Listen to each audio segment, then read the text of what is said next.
Depuis quelque temps, dans plusieurs pays en Afrique, on parle de résurgence du Covid-19.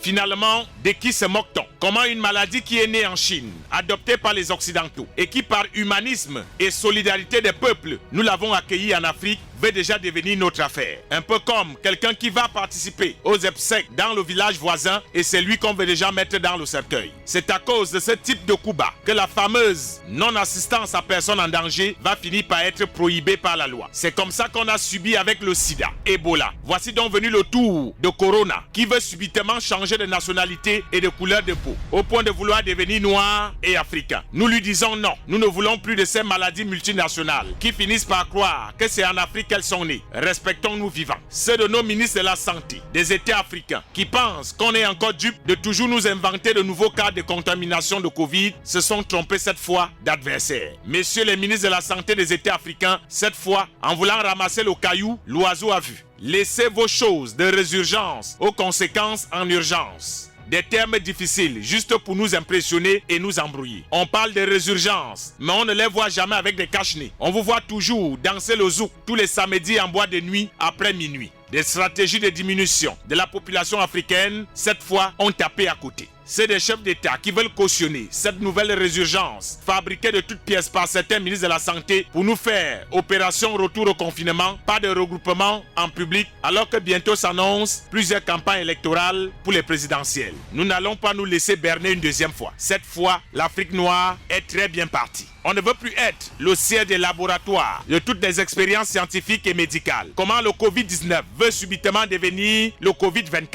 Qui a oublié la surenchère autour de cette pandémie? À l'époque du Covid, le paludisme lui-même est allé en vacances. Aucune autre maladie ne tuait les êtres humains. Aujourd'hui, que le robinet d'argent de l'OMS est fini, on veut relancer le business et comme toujours, c'est en Afrique que le coronavirus de pères chinois et de mères occidentales est venu trouver refuge. Qui lui a dit que ce sont tous les produits chinois qu'on accepte en Afrique? Qui lui a dit de renouveler sa carte de séjour dans nos centres de santé? Non au coronavirus, comme à son ami Ebola et à leur grande sœur le sida. Retournez chez vous et ne venez pas nous faire le coup des émotions que vous n'avez nulle part où aller. Ce n'est ni du racisme, ni de la xénophobie. C'est simplement que nous en Afrique, nous en avons déjà assez. Des choses qui nous tuent au quotidien. Tenez par exemple la sorcellerie. On fabrique des avions de nuit furtifs et on apprend seulement qu'il y a eu crash, 10 morts dans un village. La jalousie dans nos quartiers fait rage, elle migre dans des vers et devient le poison. À cela s'ajoute ce qu'on appelle ailleurs le Congossa. Chez nous, chacun se mêle de la vie de chacun, même s'il ne le connaît pas. C'est encore là un autre danger très nuisible à la santé des Africains. Sans oublier au passage le choléra, la malaria ou encore le chlamydia. S'il faut ajouter à tout ceci des disputes de terrain dans nos villages, dont les parcelles finissent très souvent dans les ventes de ceux qui sont faibles, on a envie de dire que l'Afrique a assez de choses qui nuisent à son épanouissement tous les jours et n'a donc pas besoin que le corona vienne s'ajouter. On dira tout simplement que ceux qui ont amené sida, Ebola et corona viennent reprendre leurs enfants, nous n'en voulons pas. L'Afrique a assez de causes de mortalité par rapport à eux. Vraiment mes chers amis, pères spirituels du corona, reprenez votre affaire parce que ici en Afrique, on sait quand ça commence, mais jamais quand ça se termine.